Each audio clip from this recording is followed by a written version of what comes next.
로마서 12장 1절에는 이와 같은 말씀이 있죠. 믿음이 연약한 자를 너희가 받되 그의 의견을 비판하지 말라. 본문의 말씀은 우리에게 두 가지 이야기를 해주고 있습니다. 믿음이 강한 자는 믿음이 약한 자에 대한 책무가 있는데 그 책무는 두 가지라는 겁니다. 첫째는 받아라. 두 번째는 비판하지 말라. 이 말씀이 상당히 지키기가 힘든 게, 안식일 지키기보다 더 힘든 계명이 이 받아들이고 비판하지 않는 거예요. 그거는 11금 내는 것보다 더 힘듭니다. 실제로는. 그만큼 그리스도인들이 지키기가 매우 힘들고 고통스러운 것이 함께 사는 성도들과의 관계죠.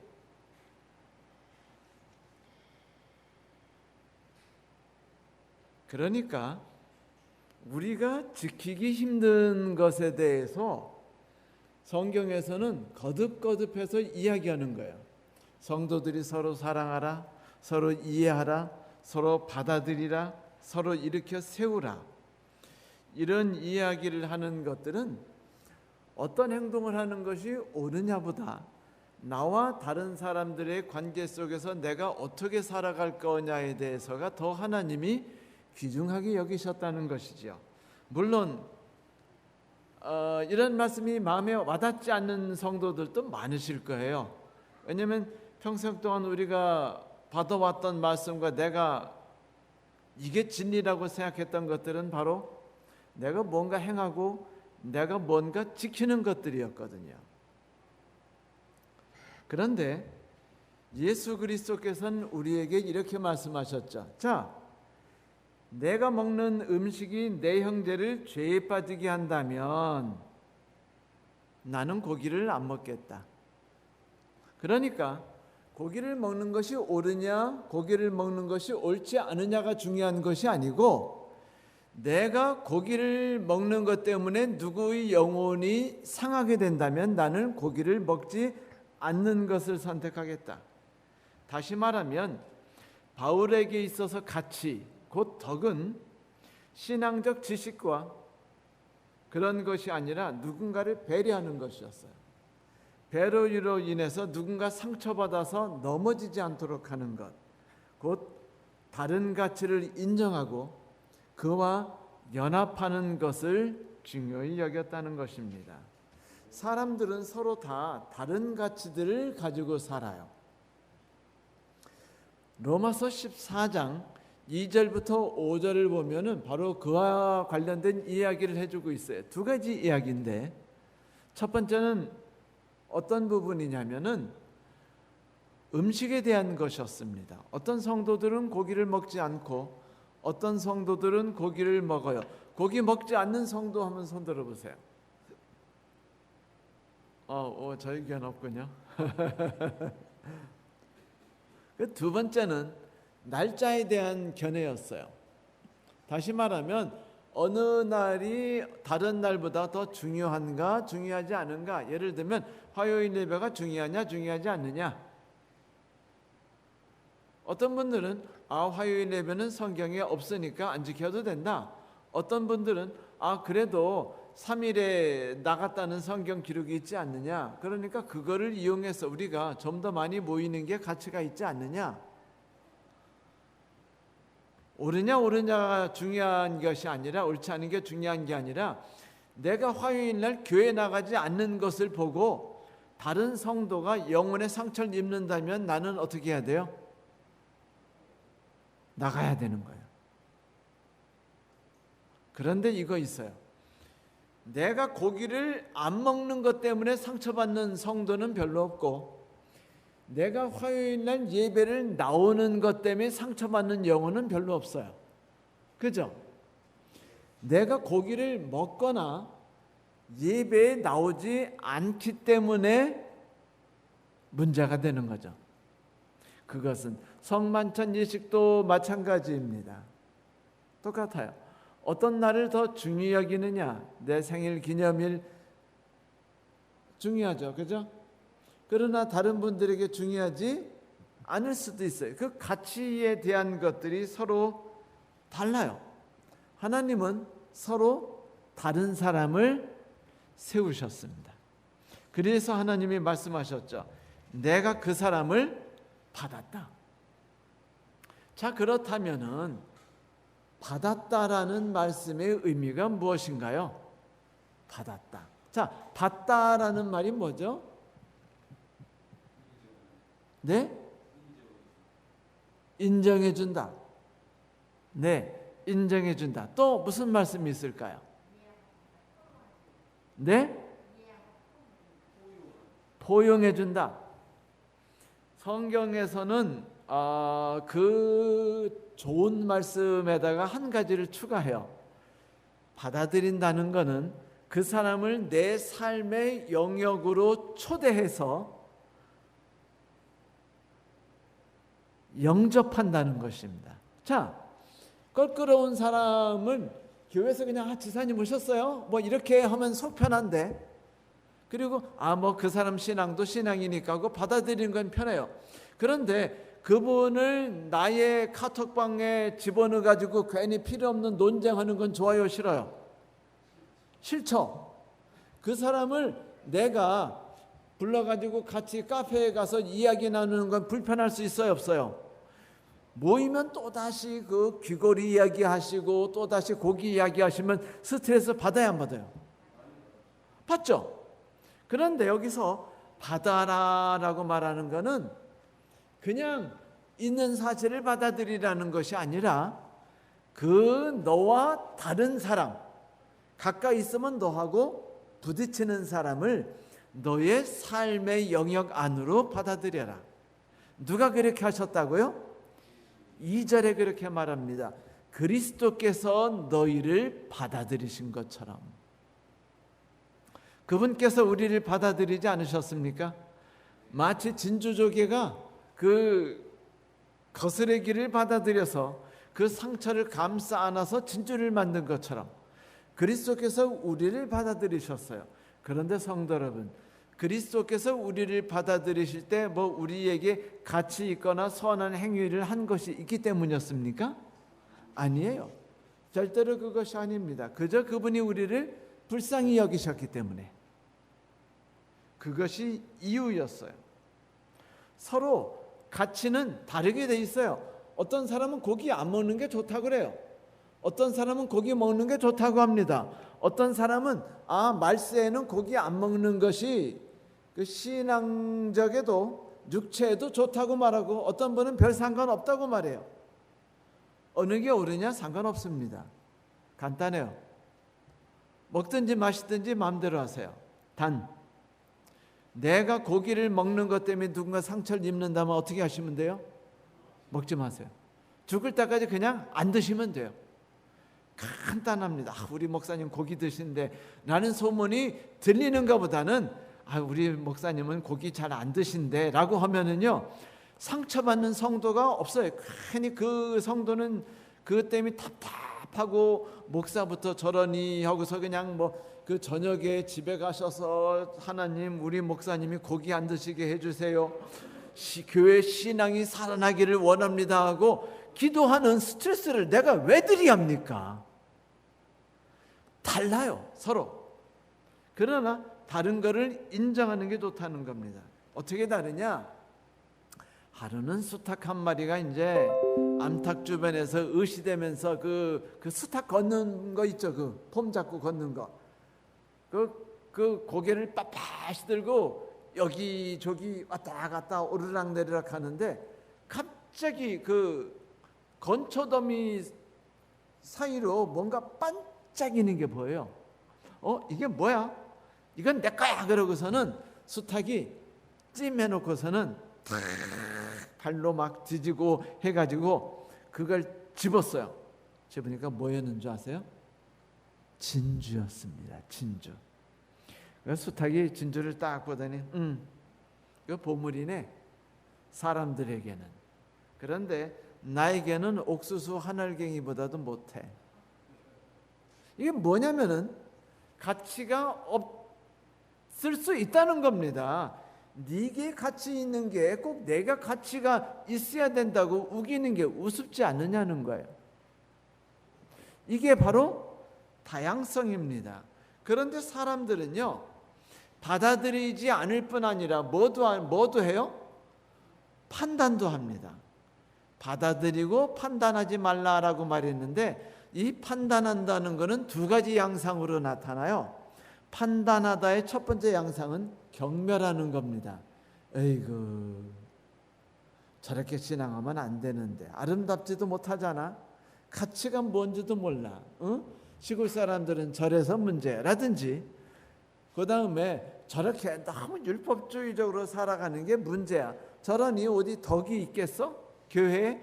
라고 생각합니다. 그렇게 해서 경멸해요. 반대측 사람은 어떻게 해요? 어떻게 저렇게 교회를 망가뜨리는 신천지교인 놈 같은 저런 식으로 인생 교회 신앙을 살아가느냐고 또 그렇게 말해요. 정죄하는 겁니다. 그런데 경멸이든 정죄든 뭐예요? 판단이에요. 그런데 예수께서는 로마서 14장 2절 3절에 뭐라고 말씀하시냐면, 그 사람이 내 종이래요. 내가 그 사람을 받아들였답니다. 내가 그 사람을 세웠대요. 그런데 네가 왜 따지냐는 겁니다. 그 사람이 현미를 많이 먹든 보리밥을 먹든 백미를 먹든 네가 왜 따지느냐는 거예요. 아니, 그 사람이 백미 먹고 라면 먹으면 그게 그렇게 문제가 되는 겁니까? 그거는 그 사람의 신앙이에요. 라면만 먹고 평생 사신 분에 대해 들어보셨어요? 안 들어보셨어요? 들어보셨죠? 예, 평생을 라면만 먹고 사셨는데 안 돌아가셨어요. 건강하십니다. 어떤 분은요, 햄버거, 그 맥도날드 햄버거 만드신 분이 계셨는데 평생을 아무것도 안 먹고, 그분도 역시 건강하게 사셔요. 그때요, 우리가 그것 때문에 따질 필요가 있느냐. 인데도 사람은요, 본능적으로 뭐 하고 싶어요? 따지고 싶습니다. 스트라이크냐 볼이냐를 판단할 때 느끼는 이 짜릿함이라는 게 있어요. 그러니까 판단할 때 내가 올바른 신앙을 한다는 느낌이 들거든요. 에이, 저렇게 신앙하면 안 되는데, 저러면 옳지 않은데, 저렇게 하니까 교회가 무너지는데, 이래서 사람들이 안식일 교인들을 그 진리는 뭐 아는지 모르지만 사랑이 없는 교회라고 말하는겨. 이렇게 말해요.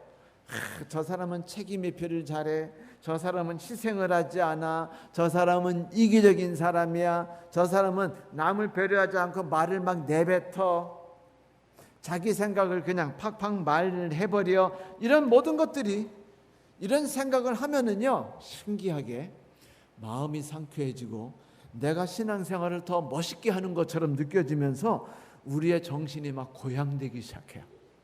실제 그래요. 교회를 사랑하는 내 마음이 재확인되는 것 같고, 정의를 수호하는 내 신조를 막 지지해 주어요. 내가 하나님을 더 사랑한다는 느낌이 들어요. 그래서 우리는 저렇게 지나가면 안 되는데 라고 말하게 됩니다. 상대적으로 그렇게 안 되는데 하면 그 말은 뭐예요? 나는 어떻다는 말입니까? 나는 제대로 신앙을 하는 사람이다 라고 말하는 거예요. 그래서 여러분, 그게 무서운 건데, 이런 마음은요, 설탕 같아요. 사탕 같아가지고 이런 말을 내뱉거나 이런 생각을 하잖아요. 그러면 뭔가 모르가 뇌에서부터 짜릿짜릿하고 행복해집니다. 그래가지고 이 성도들이 모이기만 하면, 전화만 서로 들면은 반드시 다른 성도 욕해요, 안 해요? 100% 합니다. 그때 느끼는 짜릿함과 신앙으로 들끓는 마음, 이 행복한 기분을요, 뭐로 표현할 수 없어요. 사탕 같아요. 이 비판이라는 게 그렇게 매력적인 거예요. 그러니까 그 즐거움을 다 없애지 마세요. 그냥 한 달에 한 번 정도는 하세요. 그 견디기 힘들면 일주일에 한 번 하세요. 그냥 일주일에 한 번씩 전화해서 그 장로, 그 집사, 그 평신도 욕하세요. 사탕 먹듯이 즐거워하는 겁니다. 그리고 나머지는 참으세요. 여러분, 자꾸 정의로운 마음으로 내가 신앙인인 것처럼 누군가에 대해서 스트라이크 혹은 볼이라고 외치고 싶은 마음이 내올 때마다 손을 딱 드셔서 X표를 가슴 앞에 대고 외치세요. 나의 사소한 판단 행위가 하나님의 몸과 하나님의 나라를 파괴시킨다면 나는 교회를 무너뜨리는데 나의 생각과 나의 말을 사용하지 않겠노라. 교회를 무너뜨리는 것은, 지체를 무너뜨리는 것은 내가 십계명을 안 지켜서 문제가 되는 게 아니고 그 교회가 파괴되는 것이 아니라 내가 누군가에 대해서 배려하지 않기 때문에 교회가 무너지는 거예요. 십계명을 지키지 말라는 게 아닙니다. 십계명의 중심이 뭔지를 깨달으라는 거예요. 외형적인 준수는 의미가 없어요. 내면이 뭐예요? 그 사람의 마음에 상처 주지 말라는 겁니다. 그 사람을 안아주라는 거예요. 그 사람을 위로하고 네 생각이 옳아, 난 내 생각을 지지해라고 말하는 겁니다. 이렇게 하면 안 돼요. 나는 고기를 먹지 않아도 된다는 것이 옳다는 거 알고 고기 먹는 사람이 참 어리석다는 거 알지만 내가 내 신앙을 위해서 안 먹을게. 이러면 이거는 멋있는 신앙이에요? 아니면은 정말로 악한 신앙입니까? 악한 신앙이죠. 그냥 그 사람 앞에서 언제나 이렇게 말했어요. 내가 오라. 나는 고기를 안 먹는 사람의 신앙을 지지하고 인정해. 얼마나 가치가 있는지 몰라. 그것 때문에 이 교회가 마지막 남은 재림교회로 반드시 서고 있을 거야. 나는 모든 사람들이 너처럼 살았으면 좋겠어 라고 생각하세요. 그렇게 말씀하세요. 그리고 다른 성도들하고 전화할 때 그거 가지고 뭐라고 하지 마세요. 하는 순간에 그 말이요 언젠가 전달됩니다. 그러면은 성도가 속상하고 교회 나가기 싫어요. 여러분, 믿음이 강한 사람이든 믿음이 약한 사람이든 간에 그들에게 있어 사망의 음침한 골짜기는요, 믿음이 강한 사람에게는 믿음이 약한 사람이고 믿음이 약한 사람에게는 믿음이 강한 사람이 사망의 음침한 골짜기입니다. 절대로 그래요. 정죄하지 마세요. 여러분, 멜로디라는 말 아시죠? 멜로디가 뭔지 아세요? 음악의 3요소 중에 하나입니다. 기억나세요? 멜로디, 화음, 박자 세 가지가 음악의 3요소예요. 그런데 멜로디는요 나 혼자 노는 거예요. 박자도 나 혼자 노는 겁니다. 그런데 이 세 개의 3요소 중에 다른 사람과 함께를 외치고 만들어 나가는 게 뭐죠? 화음입니다. 하모니. 이 화음이라는 거는요, 나하고 같이 있어서 부딪히는 존재들을 감싸 안아서 너하고 나하고 함께 멋있는 거를 만들어 나갈 수 있어. 우리가 더 나은 세계를 향해 나가고 만들어 나갈 수 있어. 우리는 손을 잡아야만 돼 라고 생각하는 정신이고요, 그걸 위해 노력하는 정신입니다. 그래서 화음이 없으면 음악이 가치가 없어져요. 음악이 더 풍요로울 수 없고 더 그 슬픔 속에, 더 기쁨 속에 그거를 더 웅장하게 만들지 못해요. 화음이라는 것은 그렇게 엄청난 가치가 있죠. 이것이 바로 연합이 갖는 가치입니다. 교회 성도들이 이렇게 많이 모였다고 해서 그것이 연합이 아니에요. 나하고 생각이 다른 사람들을 인정하고 받아들이고 거기에 대해서 판단하지 않는 것이 연합입니다. 자, 여러분, 연합이라는 게 얼마나 좋으냐고요? 물론 우리가 여기서 생각해야 될 거는 신앙의 가치와 기준에 대해서 사도 바울이 말할 때는 살인하느냐 살인하지 마느냐 가지고 말한 건 아니에요. 안식일을 지키느냐 안식일을 지키지 않느냐 가지고 말한 건 아닙니다. 아디아포라를 말했어요.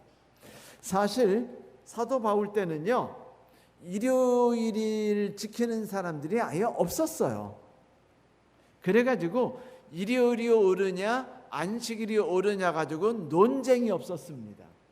그러므로 논쟁이 없는 걸 가지고 사도 바울이 이 날을 전날보다 더 낮게 여기고 어떤 사람들은 별 신경 안 쓰는구나 라고 말한 게 아닙니다. 그것은 절기와 관련된 안식일, 축제와 관련된 안식일, 금식과 관련된 안식일, 이런 것들이었어요. 그러니까 이런 걸 아디아포라라고 말하는데, 아디아포라는 쉽게 말하면 이런 겁니다. 자, 오리고기를 먹어야 돼요, 먹지 말아야 돼요? 자, 세종 예식은 친례 받은 사람만 옵니까? 안 받아도 돼요?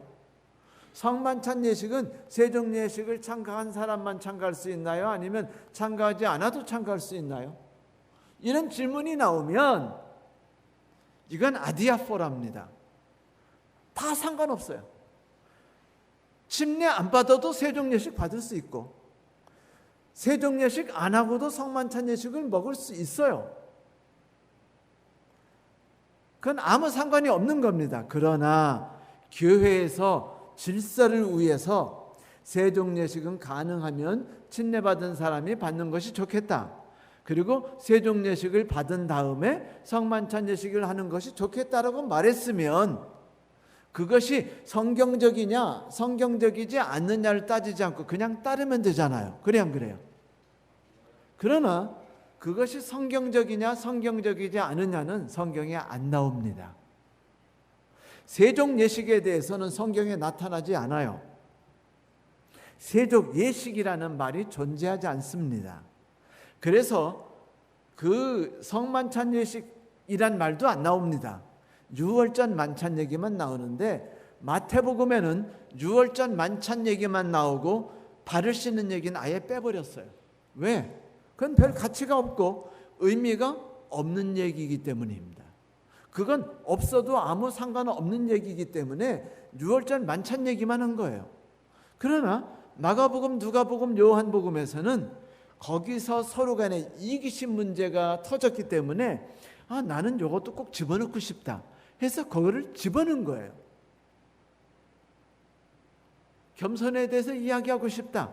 그래서 내가 강조하고 싶었기 때문에 그거를 집어넣은 거를 세종 예식을 해야 된다 마야 된다, 이건 아디아포라기 때문에 어떻게 하든 상관없습니다. 그러나 내가 믿기를 세종 예식은 안 해도 돼, 그냥 성만찬 예식으로 들어가도 되지, 성만찬 예식은 반드시 요만한 컵과 요만한 그 떡으로 만들지 않아도 돼, 큰 빵을 먹어도 되고 커다란 포도즙도 상관없어, 아니 그게 더 좋아 라고 내가 믿는다고 합시다.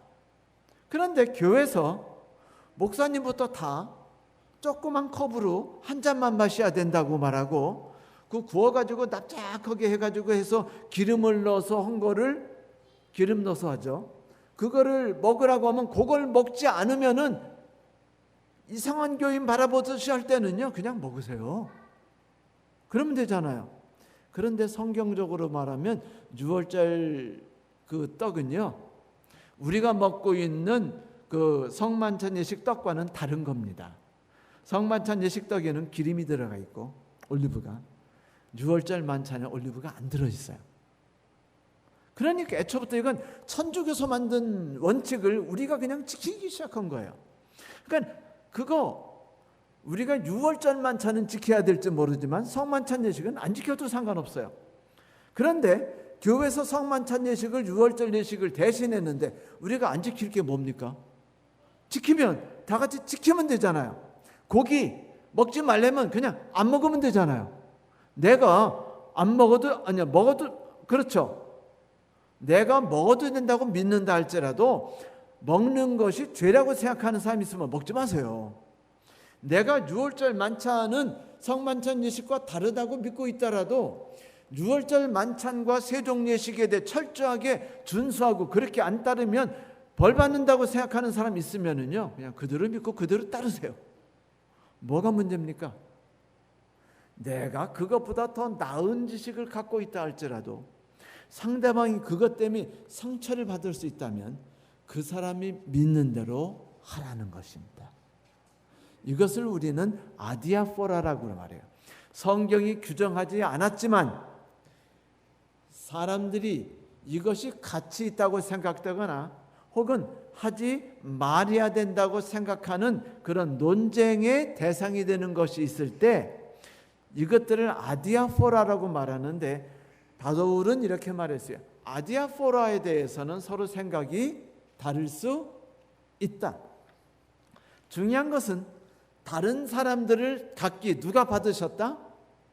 하나님이 받으셨다. 하나님이 세우셨다.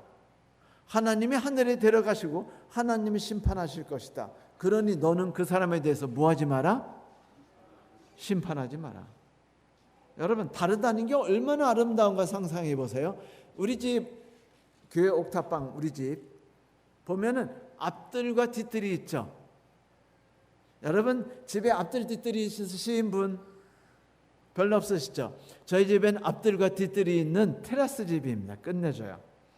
그런데 저희 집 뒷뜰에는 작은 뜰인데 거기에는 채성화 화단, 민트 화단, 애플민트 화단, 호박 화단, 호박도 되게 잘 자라요 지금. 대파 화단, 포인세티아 화분들, 벤자민 화분, 방아 화단, 그리고 쑥 화단이 있어요. 미나리 화단이 있습니다. 앞마당에는 채성화 화단과 한련화 화단과 그리고 여러 가지, 그거 보고 뭐라 그러죠? 선인장 비슷하게 생긴 거. 네? 다육이. 네, 다육이가 있어요. 어떤 식물은 깊은 땅에다 심고 어떤 깊은 땅에 심지 않아도 돼요. 어떤 식물은요 띄엄띄엄 심어야 되고 어떤 식물은 밀집해 심어도 됩니다. 어떤 식물은 꽃이 일찍 핀 다음에 확 져버려요. 그리고 툭툭 떨어져서 쓰레기가 되고, 어떤 식물은요 나무가 지탱해져서 늦게 날지 모르나 꽃이 오래가고 윤기가 납니다. 어떤 식물에는요 꽃이 안 펴요. 그럼 버린 꽃이 있는데 이렇게 왕왕왕왕거리면 저는요 꽃이 없는 데 서가지고 그걸 구경하고 있어 재미있어요. 얼마나 행복합니까? 얼마나 신이 나요? 여러분 그런 걸 보면은요 막 사진에 남기고 싶어요. 다양하거든요. 채송화도 노랑 홑꽃, 분홍 겹꽃, 막 이런 것들이 빨간 겹꽃이 막 섞여 있어요. 그러니까 아름다워요. 다양성을 갖고 있다는 건 얼마나 아름다운 축복인지 모릅니다. 도, 미, 솔, 레, 파라 다 있으니까 화음이 만들어지는 거예요. 서로 싸울 수도 있지만 노력해서 화음만 만들면 어떻게 돼요? 그게 정원이 되고 그게 아름다운 뜰이 되고 그게 화음이 되고 그게 교향곡이 되는 겁니다. 모든 세상 사람들을 감동에 빠지게 하고 행복하게 만드는 것들이 되는 거예요. 그리스도의 몸도 이와 다를 것이 없습니다. 모든 성도들은 다 다른 신앙을 갖고 있어요. 나하고 신앙 가치가 틀립니다. 자, 보세요, 여러분도. 집사님은 출신이 어디세요? 전라, 호남, 경상, 충청, 전라도. 장로님은? 저는 충청도. 우리 집사람 갱상도. 자, 여러분 강원도 없으세요? 강원도? 강원도. 여러분 다 서로 다르죠? 서로 욕해요. 그런데 재밌는 거 아세요? 서로가 달라서 이 나라가요 잘 조화되는 겁니다.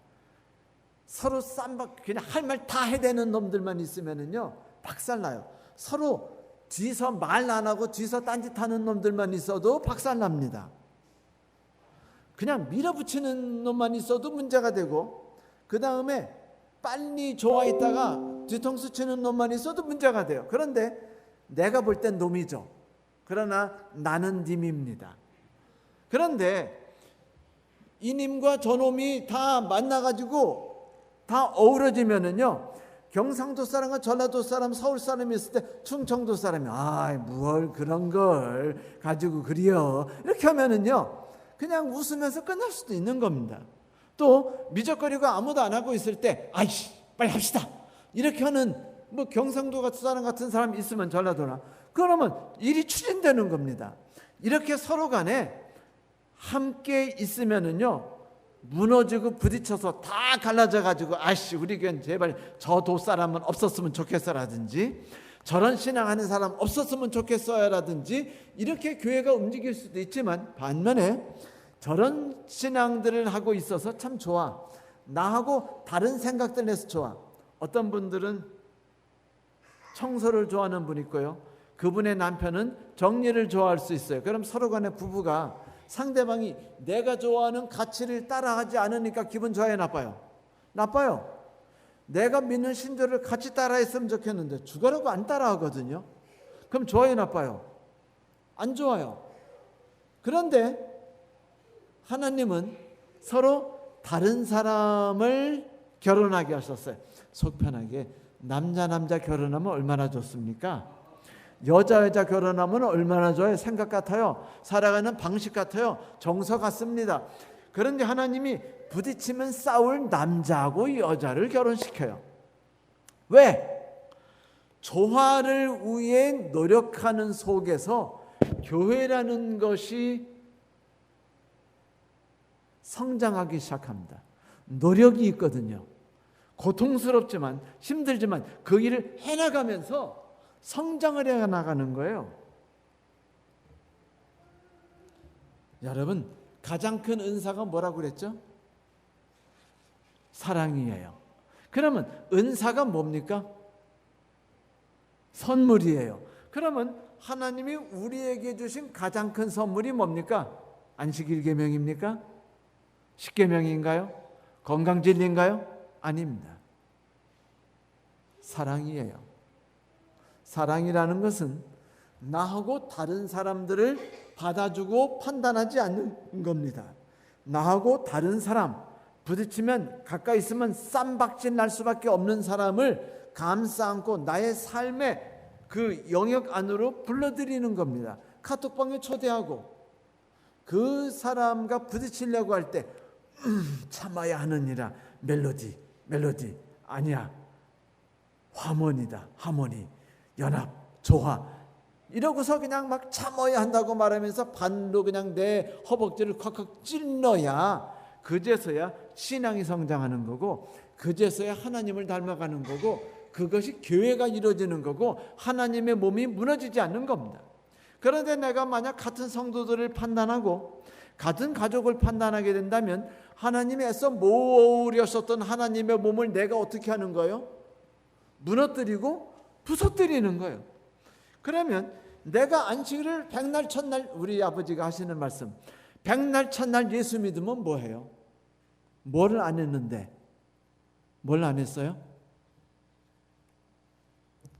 받아들이지 않았는데, 세우지 않고 무너뜨렸는데, 붕괴했는데. 그렇다면 하나님께서 말씀하신 대로 가장 큰 은사는 사랑이다라고 말씀하셨는데,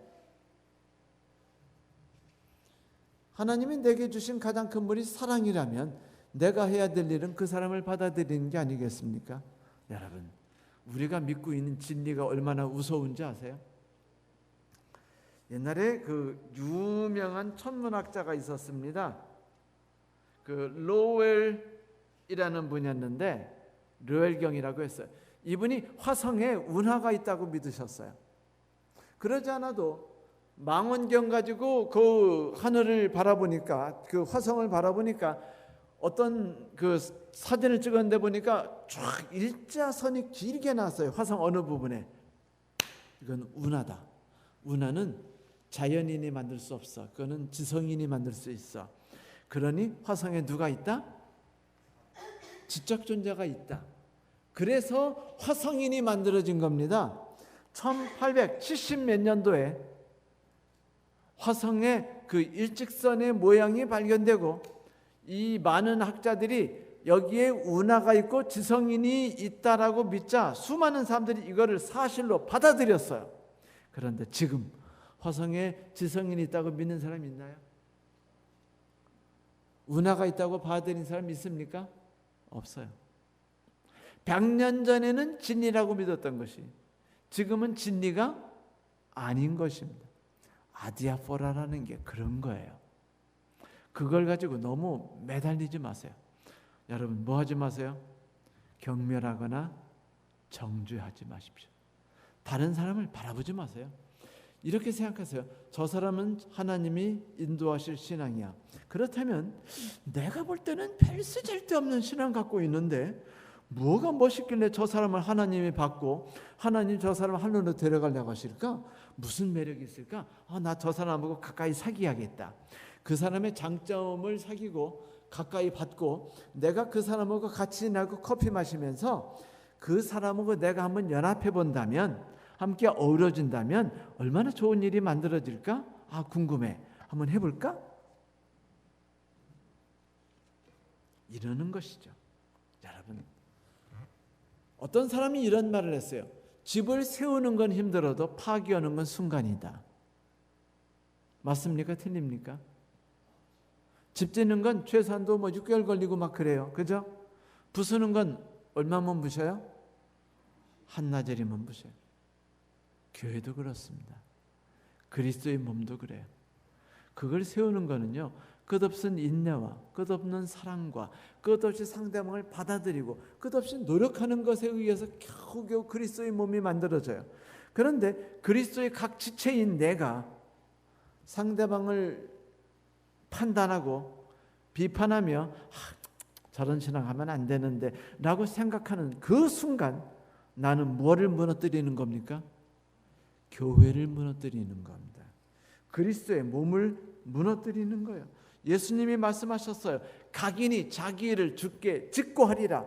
그러니 너는 내 신앙이나 신경 써. 이게 요한복음 21장 말씀이죠. 요한복음 21장에 말했습니다. 베드로가 예수님, 제 요한은 어떻게 되는 겁니까? 예수님 가라사대 내가 재림할 때까지 살아있든 말든 네가 무슨 상관이냐? 너는 나만 따르라. 그거는 뭐예요? 하나님을 신뢰하고 이제 하나님이 제자가 된 베드로에게 하나님이 명령하신 건 이겁니다. 내가 너에게 첫 번째 계명을 주노라. 다른 사람을 판단하지 마라. 이게 첫 계명이에요. 성도 여러분, 그렇습니다. 재판장은 오직 한 분, 예수 그리스도 하나님밖에 없습니다. 하나님이 우리에게 주신 시간이 길어요? 길지 않지 않습니까? 그 시간이 얼마나 긴데 내가 그 사람하고 조화를 이루기 위해서, 하모니를 이루기 위해서 노력하기도 시간이 모자라고 내 신앙을 키우기도 모자란데 내가 왜 다른 사람을 판단하느라 그 귀중한 시간을 아깝게 부숴야만 하겠습니까? 또 한번 무너뜨리고 나면 다시 세우는 게 얼마나 힘든가요? 사랑하는 성도 여러분, 하나님이 내게 주신 귀중한 시간, 귀중한 삶, 귀중한 가치가 있습니다. 감사하죠? 아멘입니다. 그렇다면 하나님이 우리에게 주신 첫 번째 명령을 우리가 지킬 수 있게 되길 바랍니다. 우리 새로운 피조물, 그리스도의 몸된 지체들, 서로의 다른 지체들이 있는 대로 받아들이십시오. 그의 가치를, 좋은 가치를 인정하시고 결점도 받아들이세요. 그와 내가 함께 할 수 있도록 그를 내 삶의 영역 안에 받아들이는 걸 허용하세요. 힘들더라도, 고통스럽도. 그리고